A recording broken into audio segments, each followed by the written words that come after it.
8 Pillars of Prosperity by James Allen. Preface. It is popularly supposed that a greater prosperity for individuals or nations can only come through political and social reconstruction. This cannot be true apart from the practice of the moral virtues in the individuals that comprise a nation. Better laws and social conditions will always follow a higher realization of morality among the individuals of a community, but no legal enactment can give prosperity to, nay, it cannot prevent the ruin of, a man or a nation that has become lax and decadent in the pursuit and practice of virtue. The moral virtues are the foundation and support of prosperity, as they are the soul of greatness. They endure forever, and all the works of a man which endure are built upon them. Without them there is neither strength, stability, nor substantial reality, but only ephemeral dreams. To find moral principles is to have found prosperity, greatness, truth, and is therefore to be strong, valiant, joyful, and free. James Allen. End of preface. Chapter 1. 8 Pillars. Prosperity rests upon a moral foundation. It is popularly supposed to rest upon an immoral foundation, that is, upon trickery, sharp practice, deception, and greed. One commonly hears even an otherwise intelligent man declare that no man can be successful in business unless he is dishonest, thus regarding business prosperity, a good thing, as the effect of dishonesty, a bad thing. Such a statement is superficial and thoughtless, and reveals a total lack of knowledge of moral causation, as well as a very limited grasp of the facts of life. It is as though one should sow henbane and reap spinach, or erect a brick house on a quagmire, things impossible in the natural order of causation, and therefore not to be attempted. The spiritual or moral order of causation is not different in principle, but only in nature. The same law obtains in things unseen, in thoughts and deeds, as in things seen, in natural phenomena. Man sees the processes in natural objects, and acts in accordance with them, but not seeing the spiritual processes, he imagines that they do not obtain, and so he does not act in harmony with them. Yet these spiritual processes are just as simple and just as sure as the natural processes. They are indeed the same natural modes manifesting in the world of mind. All the parables and a large number of the sayings of the great teachers are designed to illustrate this fact. The natural world is the mental world made visible. The seen is the mirror of the unseen. The upper half of a circle is in no way different from the lower half, but its sphericity is reversed. The material and the mental are not two detached arcs in the universe.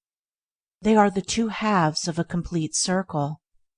The natural and the spiritual are not at eternal enmity, but in the true order of the universe are eternally at one. It is in the unnatural, in the abuse of function and faculty, where division arises, and where man is wrestled back, with repeated sufferings, from the perfect circle from which he has tried to depart.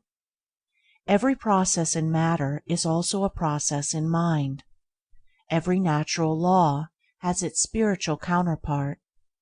Take any natural object, and you will find its fundamental processes in the mental sphere if you rightly search. Consider, for instance, the germination of a seed and its growth into a plant, with the final development of a flower, and then back to seed again. This also is a mental process. Thoughts are seeds which, falling in the soil of the mind, germinate and develop until they reach the completed stage, blossoming into deeds good or bad, brilliant or stupid, according to their nature, and ending as seeds of thought to be again sown in other minds. A teacher is a sower of seed, a spiritual agriculturist, while he who teaches himself is the wise farmer of his own mental plot. The growth of a thought is as the growth of a plant. The seed must be sown seasonably, and time is required for its full development into the plant of knowledge and the flower of wisdom. While writing this I pause, and turn to look through my study window, and there, 100 yards away, is a tall tree, in the top of which some enterprising rook from a rookery close by has, for the first time, built its nest. A strong northeast wind is blowing, so that the top of the tree is swayed violently to and fro by the onset of the blast, yet there is no danger to that frail thing of sticks and hair, and the mother bird, sitting upon her eggs, has no fear of the storm. Why is this? It is because the bird has instinctively built her nest in harmony with principles which ensure the maximum strength and security. First, a fork is chosen as the foundation for the nest, and not a space between two separate branches, so that, however great may be the swaying of the top tree, the position of the nest is not altered, nor its structure disturbed. Then the nest is built on a circular plan, so as to offer the greatest resistance to any external pressure, as well as to obtain more perfect compactness within, in accordance with its purpose, and so however the tempest may rage, the birds rest in comfort and security. This is a very simple and familiar object, and yet, in the strict obedience of its structure to mathematical law, it becomes to the wise a parable of enlightenment, teaching them that only by ordering one's deeds in accordance with fixed principles is perfect surety, perfect security, and perfect peace obtained amid the uncertainty of events and the turbulent tempests of life. A house or a temple built by a man is a much more complicated structure than a bird's nest, yet it is erected in accordance with those mathematical principles which are everywhere evidenced in nature. And here is seen how man, in material things, obeys universal principles. He never attempts to put up a building in defiance of geometrical proportions, for he knows that such a building would be unsafe, and that the first storm would, in all probability, level it to the ground, if indeed it did not fall about his ears during the process of erection. Man in his material building scrupulously obeys the fixed principles of circle, square, and angle, and aided by rule, plumb line, and compasses, he raises a structure which will resist the fiercest storms, and affords him a secure shelter and safe protection. All this is very simple, the reader may say. Yes, it is simple, because it is true and perfect, so true that it cannot admit the smallest compromise, and so perfect that no man can improve upon it. Man, through long experience, has learned these principles of the material world, and sees the wisdom of obeying them, and I have thus referred to them in order to lead up to a consideration of those fixed principles in the mental or spiritual world which are just as simple and just as eternally true and perfect, yet are at present so little understood by man as he daily violates them, because he is ignorant of their nature and unconscious of the harm he is all the time inflicting upon himself. In mind as matter, in thoughts as things, in deeds as natural processes, there is a fixed foundation of law, which if consciously or ignorantly ignored leads to disaster and defeat. It is indeed the ignorant violation of this law which is the cause of the world's pain and sorrow. In matter, this law is presented as mathematical. In mind, it is perceived as moral. But the mathematical and the moral are not separate and opposed. They are but two aspects of a united whole. The fixed principles of mathematics, to which all matter is subject, are the body of which the spirit is ethical, while the eternal principles of morality are mathematical truisms operating in the universe of mind. It is as impossible to live successfully apart from moral principles as to build successfully while ignoring mathematical principles. Characters, like houses, only stand firmly when built on a foundation of moral law, and they are built up slowly and laboriously, deed by deed, for in the building of character the bricks are deeds. Business and all human enterprises are not exempt from the external order, but can only stand securely by the observance of fixed laws. Prosperity, to be stable and enduring, must rest on a solid foundation of moral principle, and be supported by the adamantine pillars of sterling character and moral worth. In the attempt to run a business in defiance of moral principles, disaster of one kind or another is inevitable. The permanently prosperous men in any community are not its tricksters and deceivers, but its reliable and upright men. The Quakers are acknowledged to be the most upright men in the British community, and although their numbers are small, they are the most prosperous. The Jains in India are similar both in numbers and sterling worth, and they are the most prosperous people in India. Men speak of building up a business, and indeed a business is as much a building as is a brick house or a stone church, albeit the process of building is a mental one. Prosperity, like a house, is a roof over a man's head, affording him protection and comfort. A roof presupposes a support, and a support necessitates a foundation. The roof of prosperity, then, is supported by the following 8 pillars, which are cemented in a foundation of moral consistency. 1. Energy. 2. Economy. 3. Integrity. 4. System. 5. Sympathy. 6. Sincerity. 7. Impartiality. 8. Self-reliance. A business built up on the faultless practice of all these principles would be so firm and enduring as to be invincible. Nothing could injure it, nothing could undermine its prosperity, nothing could interrupt its success or bring it to the ground, but that success would be assured with incessant increase so long as the principles were adhered to. On the other hand, where these principles were all absent, there could be no success of any kind. There could not even be a business at all, for there would be nothing to produce the adherence of one part with another.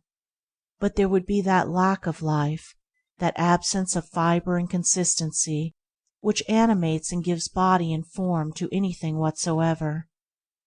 Picture a man with all these principles absent from his mind, his daily life, and even if your knowledge of these principles is but slight and imperfect, you could not think of such a man as doing any successful work.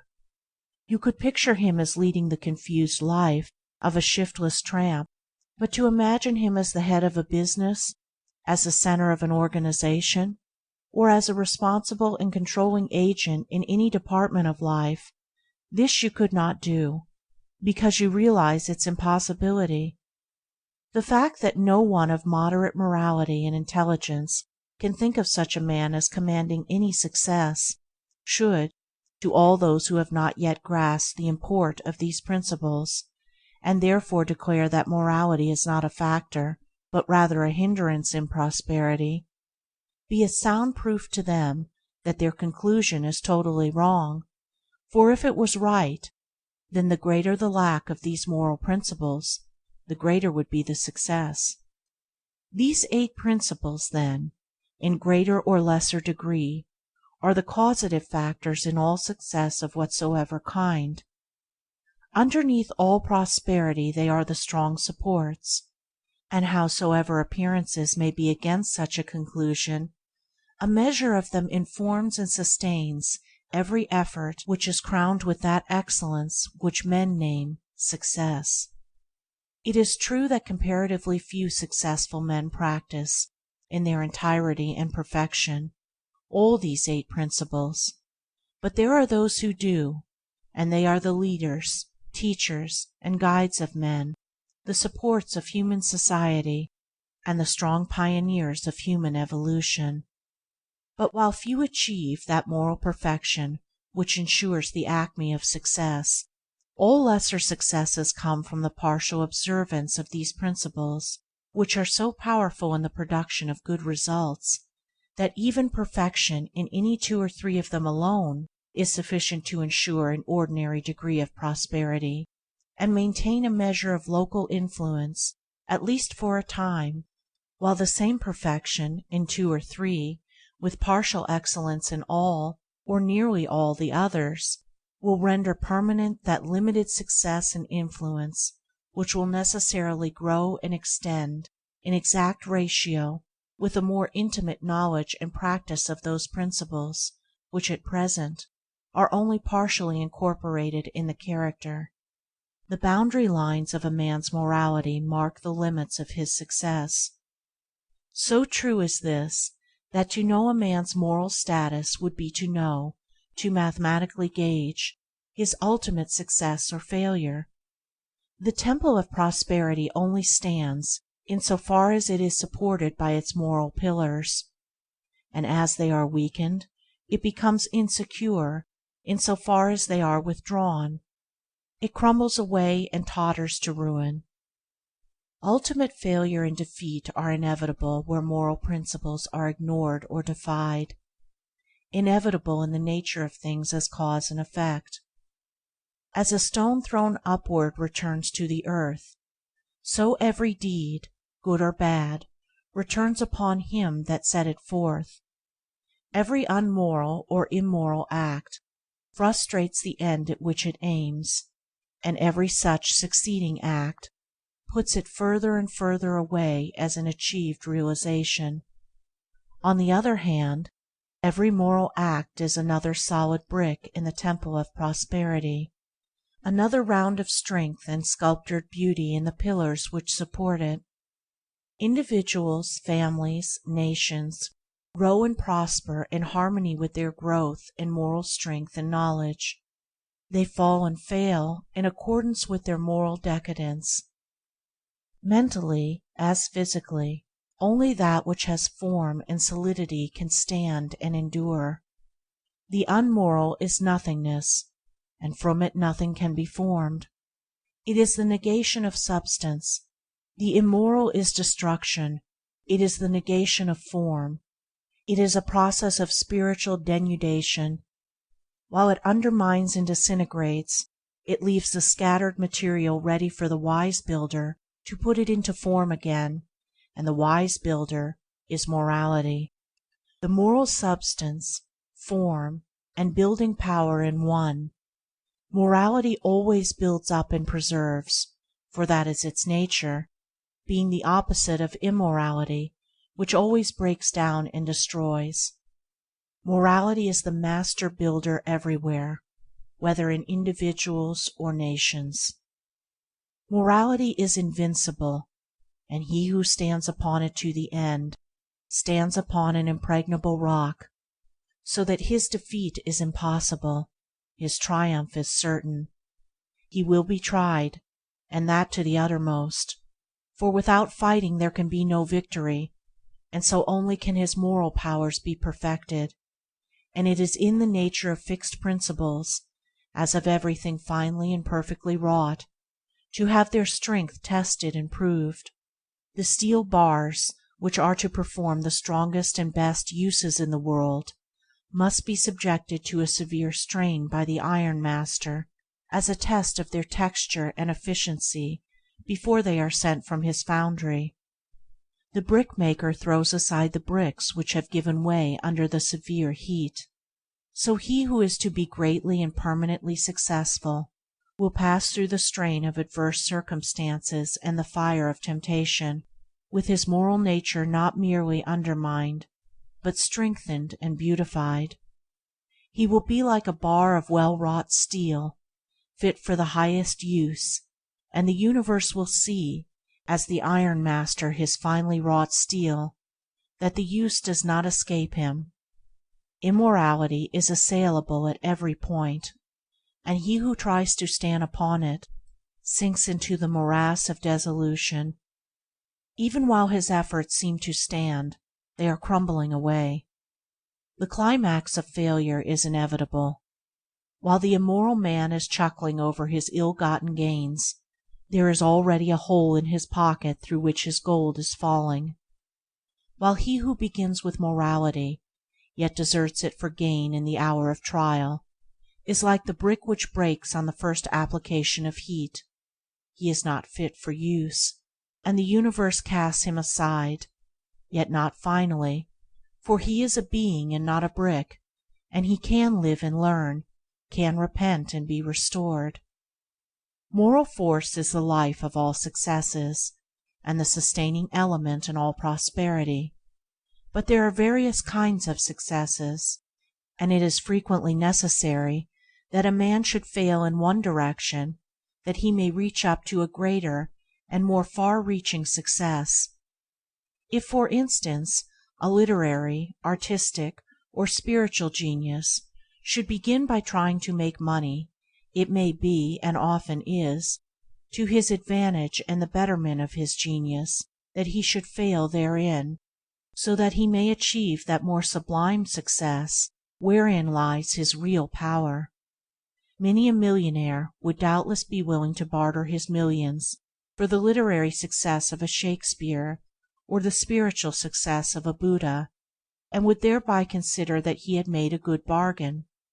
Exceptional spiritual success is rarely accompanied with riches, yet financial success cannot in any way compare with it in greatness and grandeur.